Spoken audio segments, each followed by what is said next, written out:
right, guys, please welcome Maddie, or that manga geek, as she calls herself on her Instagram. She is joining us from Colorado. What's up, girl? How are you? I'm good. How are you? Good, good. Thanks for joining us. I think a lot of people are going to be really excited to learn about you and what you kind of do. So Yeah. I have a bunch of questions for you. I have been watching anime for 7 years, and Uh-huh. I've never been interested in the world of manga, right? But of course you hear about it because you can't not hear about it if you watch anime. So I wanted to bring you on to shed some light on truly what this facet of anime is about and dig deeper into the things that I just don't know. Number one, what exactly is manga and how does it relate to anime? So in the most simplest terms, manga is really just Japanese comic books. So graphic novels in a sort. So most anime is based off of manga. So if you watch an anime, there's most likely a manga that goes along with it. So the manga is like the original creation of the show. So it's always like the book was better, the manga was better kind of thing. So Gotcha. Okay, yeah, so it's like there's Harry Potter books, right? Have been turned into movies since. right. So it's similar in that the manga was usually first, and then the anime comes second. Yeah, usually, not in all cases. Sometimes the anime comes first, or there's just not a manga and the anime is the original. But in most cases, the manga is the original work. So, Are they in? They're in English, right? I mean, are they? They've been translated text from Japanese to English, right? yeah. So they usually like the publishers. There's a lot of different publishers for the US specifically, like Viz Media. You've probably heard of them. They have a lot of manga too, like My Hero Academia and Haikyuu, all the Shonen Jump type of stuff. So they get the work from the Japanese creators and then they'll translate it, publish it, release it in the US. And then a lot of those creators will then pick it up and make an anime adaptation off of it. So it's usually in right to left, which for a lot of people is kind of weird because we're used to a left to right kind of deal. But they usually do that because in Japan, that's how all of their books are. So having it in that right to left format over here has it in that intended purpose that it was supposed to be. So if they were to change it, it would kind of ruin the panels and mess up how it's supposed to look. So that's why it's backwards. That makes sense. Do you ever catch yourself reading a normal book and doing it from right to left? All the time. Yeah. I always talk to people, they're like, yeah, manga always throws me off. And I'm like, normal books throw me off because I'm so used to manga. So, yep. So I'm just curious, Maddie, because your Instagram has tons of beautiful pictures of your bookshelves and bookshelves of manga, and obviously it's behind you now. But I Yep. mean, how many do you have? If you can know, if you know. I get this question a lot, like, how many do you have? So I just got curious myself. So I don't know the exact number right now, but it's over 1,200. Holy Yeah. moly, that's no joke. Do you know that room? I mean, this room that you're in, is this where you sleep? No, so I live in a two-bedroom apartment with my fiance, Oh, and we actually use the master bedroom for our manga room. So so obviously your fiance is okay with yeah, with the he manga attributes world this. too. A lot of this stuff is his too. So my collection has always been bigger, but when we first moved in together, we just kind of merged it all into one. So So he reads my you're like a manga power couple, heck basically. yeah, for sure, yeah. That is awesome. So how long has it taken you to collect everything that you have, you and your fiance? How long is it taking you guys to build up this Well, manga collection? I started collecting back in 2014. Okay. Um, my fiance is actually the one that introduced me to anime, and I've always been a really avid reader. So I used to go to Barnes and Noble like literally every day when I was in high school. So because of anime, I inevitably stumbled on the manga section, and ever since 2014, I've built up this. So So, okay, so that was my next question is what came first for you? Was it watching anime and then manga happened after that for you? Yeah, so anime was first. Yeah. So the first thing I was like obsessed with, it wasn't the first show I watched, but the first thing I was obsessed with was Black Butler, which I discovered in 2014. Mhm. And when I went to Barnes& Noble one day, I found Black Butler and was like, oh my gosh, I have to pick this up. And the rest is history. Yeah, yeah. It's usually just starts with one and then it just dominoes into the next. Yep. Where do you get manga? I know you've mentioned in Barnes and Noble, you can find it in the shelves there, but where do you find the bulk of your manga? So I usually buy from Amazon most often because Okay. they have it discounted a lot of the time, so it's fairly cheap to buy on there, Okay. and it's really fast to get here. So the introvert in me likes to buy online, but so Amazon's always a good option. And then Second and Charles, where I work too.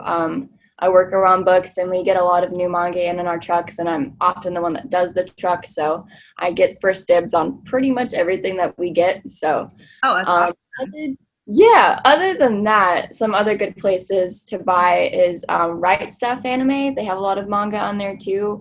Or if you want something cheaper, places like eBay or Mercari works really well too. Quite a few places to find them. I had no idea they were so accessible. You've been reading manga since 2014, you said? Yes, yeah. So you work in a bookstore, so this would be a good question to ask you. Have you seen the manga section of the bookstore grow bigger and bigger over time? Have you seen it get more popular?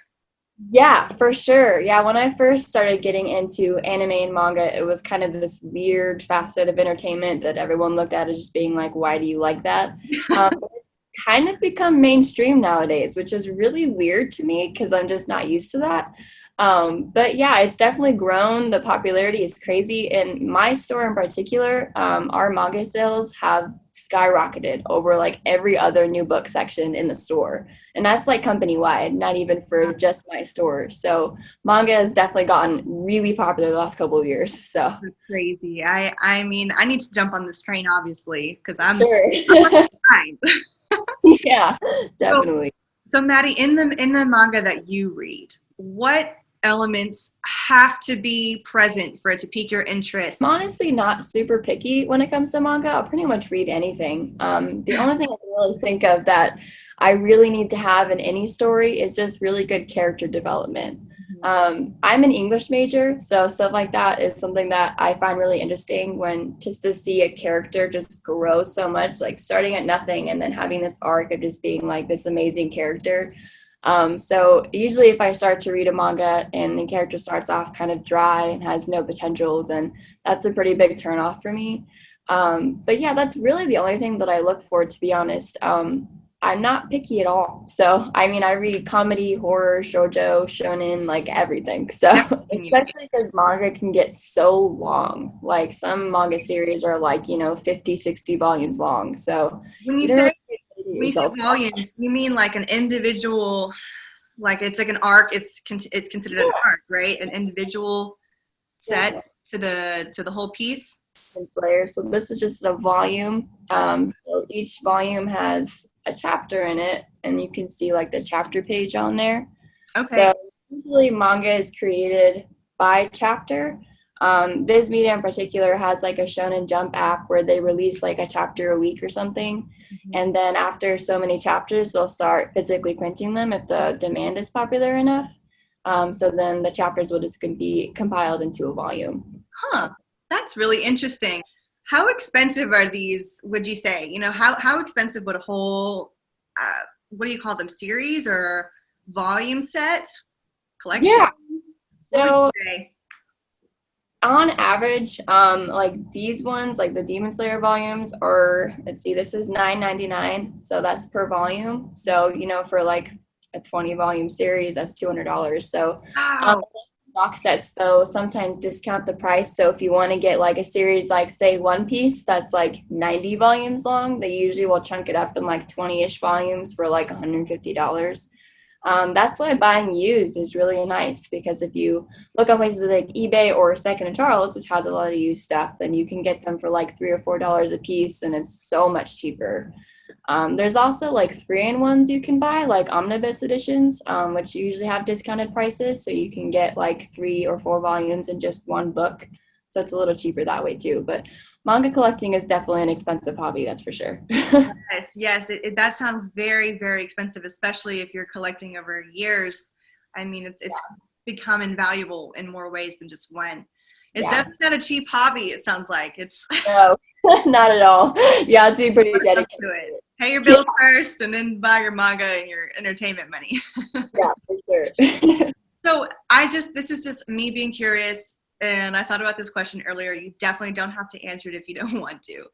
Sure. But you know that there's the 50 Shades of Grey, you know, in the book realm. It's become a movie thing. It's really Yeah. popular, whether that's a good thing or bad thing. It's to the discretion of the viewer, of course. But is there a 50 Shades of Grey equivalent in the manga realm? And what is that like? For sure. There's a ton of them. Um, so there's this facet of manga, it's called boy love. I don't know if you've ever heard of that before, but it's just, like shoujo manga, but boy and boy. So some of that stuff can get kind of like spicy, if you know what I mean. I don't read a whole lot of it, but I know a lot of people that do, and it really is an interesting genre of manga for sure, but it's definitely in that realm of 50 Shades of Grey where it's like, what am I reading? Why am I reading this? Why do I like this? I don't know. Yep, for sure. And is it different, like, because you don't have the ability to really imagine the characters because they're drawn right in front of you, right? So you know what they look like, you know what their facial expressions appear, right? Versus a regular book, we're just imagining it all in our head. Do Right. you think that that changes the reader's experience for any type, not just for, you know, boy love or just for romance? Do you think that changes how people perceive anime slash manga and reading in general? Yeah, I think it definitely does perceive it differently. I mean, for me, I grew up with having a lot of comprehension issues. Like my memory to this day is the worst thing ever. So being an avid reader, that was obviously a challenge for me because being able to remember plot lines was really difficult. So the thing that I've really loved about manga in my time is just that the pictures, as childish as it sounds, helped me remember what's going on, and it does help me connect a little bit more to the story because I can actually see it up front. I don't have to visualize what's going on in my head because I'm not a very good multitasker. So, No, and that makes sense, right?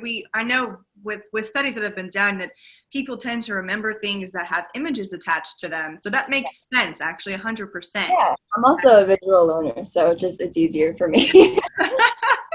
That makes, yeah. I mean, I can get why that would blossom into, you know, a lot of people wanting to buy, especially if they love anime, to just go ahead and buy the manga. So that kind of leads into my next question for you is what kind of emotional attachment do you have, if any at all, to manga? And do you have a favorite author or series? Yeah, for sure. Manga, well, reading in general really has always been my coping mechanism for a long time now. There's nothing better than disappearing into a book for a while to release some stress. So manga has always been there for me to kind of get me out of some bad days and, disappear all of those stupid things that are going on in your life, especially this year. This year has just been crazy. So you always have to find something. But yeah, my favorite manga, at least right now, is Haikyuu. I don't know if you've ever heard of Yeah, Haikyuu. Yeah, it's my volleyball favorite. one. Yeah. Yeah, that's my favorite. So on a bad day, I'll often pick up, one of the volumes and just kind of flip through it a little bit or watch an episode of the anime or something. And it always makes me feel better. So Oh, I love that. my favorite thing to do for sure. Anything with manga and reading in general. I just love reading. So How common is it for you to find other people, or in particular other girls, to talk about manga with, and what are those people like? yeah, it's pretty common for me, mostly because, I have my Instagram page. So I meet new people pretty much every day that like what I like, and we get to talk to each other about different series, about what I posted that day or what I shared or things like that, which is really fun. And then, of course, I work in a bookstore too. So I meet people there a lot too, and just geeking out with random strangers is really fun. So I've noticed that people who like manga and anime are genuinely just really nice and sweet people. I think it's mostly because a lot of us are kind of used to being put down for what we like because a lot of people think it's kind of weird. So we're used to being a little bit more bullied. So I think a lot of us just tend to be nicer people because we don't want to put other people in that situation. Your Instagram has nearly 10,000 followers. I think it's a huge testimony to what you're doing. It's proving to the world that, you know, it's not weird at all. And to be normal is boring anyway. But right? Exactly.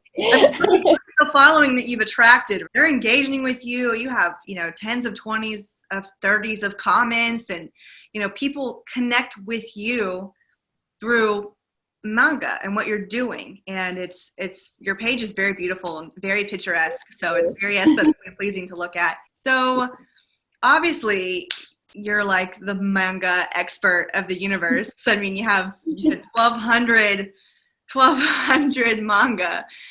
Yeah. I think this is an extremely essential question to ask you as a manga senpai. What would your advice be to those who are looking to start reading and collecting manga themselves? What would you say to them? I'd say the most important thing is just to be open-minded. Manga is weird in a lot of ways, and you might miss a lot of really great series if you judge it too quickly. You know, like my favorite series, Haikyuu, I tried to read a few years ago, actually, when I first started collecting, and I basically judged it too fast and was like, the art looks weird, and why volleyball? Why would I want to read that? So I judged it fast and I let go of it. And then, you know, now here we are like 6 years later, and, you know, I get all these recommendations on my Instagram page being like, how have you not read this yet? Have you not watched this? So I finally decided to give it a chance, and here we are. It's my favorite series now. So definitely don't judge too quickly. You know, sometimes titles can be really weird, so don't judge by the title. Really don't judge by anything that's on the outside of the book. Like, just give it a chance, see what it's like, be open-minded, go into it. Yeah, other than that, really just pace yourself. Don't buy too much at once, because then you're just going to overwhelm yourself and you'll never finish anything. Gotcha. So. That was the last question I had for you, Maddie. So I want to say thank you for sharing with us and exploring with me. Guys, if you want to buy manga, speaking of, and give it a try like I do, you can actually go to a website called Rendezvous Manga and enter Maddie's code MangaGeek20 for 20% off of your order. And I will post that link here so that you can click on it. And you can also find her Instagram page on this link, her Pinterest. She has a Patreon account you can go to and support her collection. You can donate to Maddie and help her on her endeavors with this. So definitely go check her out, give her a follow. Otherwise, we say arigato and sayonara.